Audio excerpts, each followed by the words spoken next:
We now move on to the next major theorem that we are going to prove in this course. This is the inverse function theorem.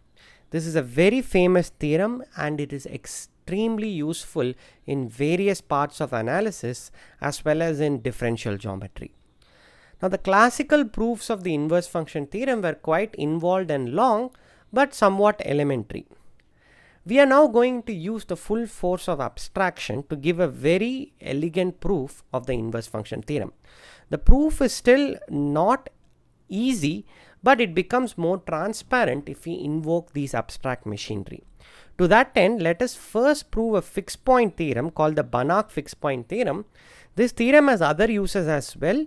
You can prove the existence and uniqueness of solutions to ordinary differential equations using this theorem, and it is used in several places in analysis and functional analysis. So this theorem is also known as the contraction mapping principle, and you will know in a moment why it's called the contraction mapping principle. Let's state the theorem. The setting is a complete metric space, so let X be a complete metric space and f from x to x be a contraction. This just means that there exists a constant c 0 less than c less than 1 such that d of f of x comma f of y is less than or equal to c times distance of x to y. So in some sense the map sort of contracts points x and y to points that are closer to each other, and that is captured by saying that d fx fy is less than or equal to c dxy. This constant c is independent of the choice of points, so that is to be remembered. This constant c does not depend on the choice of points. The conclusion is then we can find a unique point x naught in x such that f of x naught is equal to x naught. So there is a unique fixed point for the mapping f whenever the mapping f is a contraction. The completeness of the space is very crucial, which it will become very clear in the methodology of proof why completeness is essential in this result. Let's prove this result. Proof. Fix x in x. Fix a point x in x. Now let's just see what happens to the point f composed with f of x. The distance from f applied to the point x twice in succession, let's see what happens to it. Well, by our hypothesis that this is a contraction, we know that this is going to be less than or equal to c times d fx f inverse x, but unfortunately f need not be invertible, so we cannot apply such an argument. But what we can do is try to get the required term that we need. So write this as d f composed with fx comma fx plus d fx comma x. So the reason why I did this is because I need this term to use the hypothesis that f is a contraction. I cannot write this in terms of f inverse of x simply because f need not be an invertible map. But now that we have this, we can write the first term. The first term simplifies. This is less than or equal to c times d f of x comma x plus the same thing again d f of x comma x. So the net upshot is this is equal to c plus 1 times d f of x comma x. Okay, so this is the conclusion at the first stage. When you apply f to the point x twice in succession, we get a nice inequality. df composed with fx comma x is less than or equal to c plus 1 times df of x comma x. Now consider the iteration f iterated n times, which is just f composed with f n times. Okay, or if you want a recursive definition, fn is just f composed with fn minus 1. Consider the iterates of f and let's look at what happens to the point x. dfn x comma x. Now you can apply a similar sort of argument that we have already done, and by induction you can conclude that this is less than or equal to cn minus 1 plus cn minus 2 plus dot dot dot plus c plus 1 times d f of x comma x. So the exact same argument that we applied for the first case for f2, if you apply induction, you will immediately get this.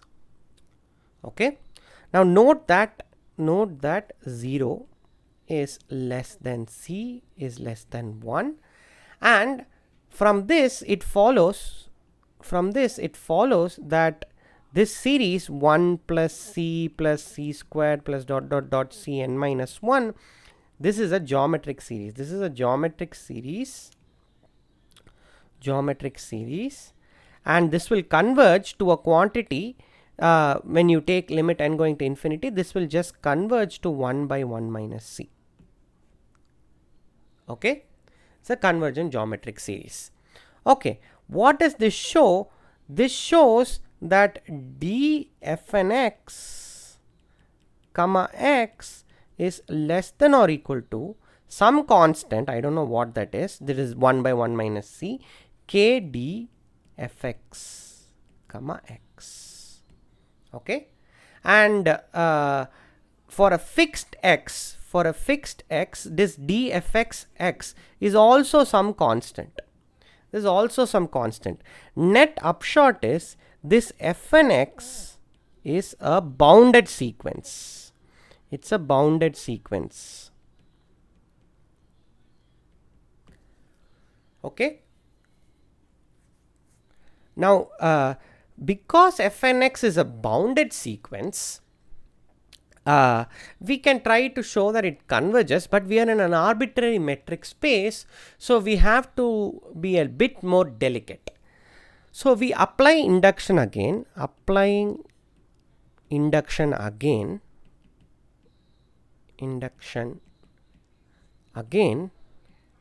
for a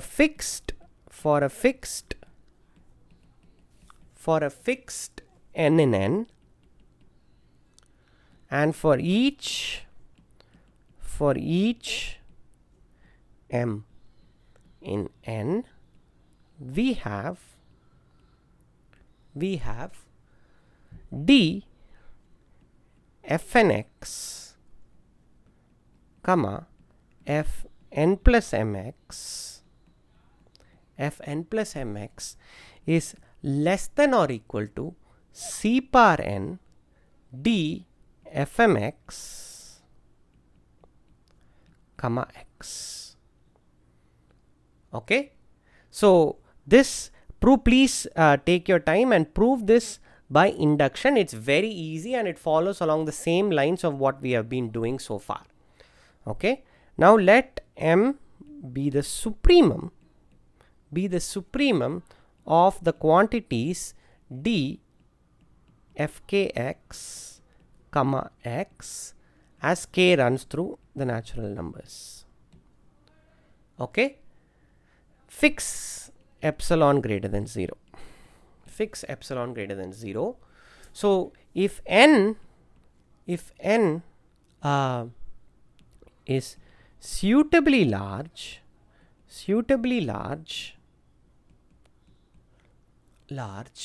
so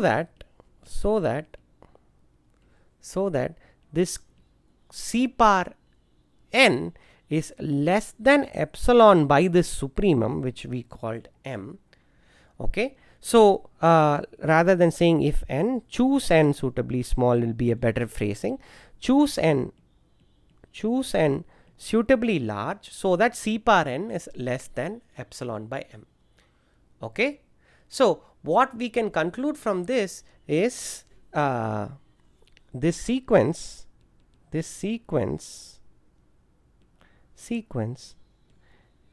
fnx is Cauchy.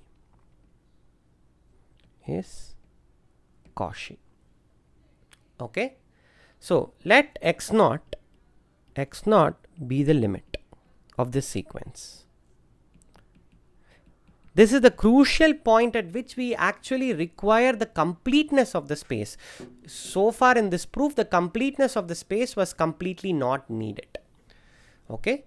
We are going to now show that this point is the required fixed point. Okay. Now to see this, just observe that d of f of x naught comma x naught is less than or equal to d of f of x naught comma fn of x plus d of x naught comma fn of x. Okay, and this is less than or equal to c times d of x naught comma fn minus 1 of x plus d of x naught comma fn of x. Okay, now because fnx converges to x naught, the RHS can be made small if n is very large. If n is very large.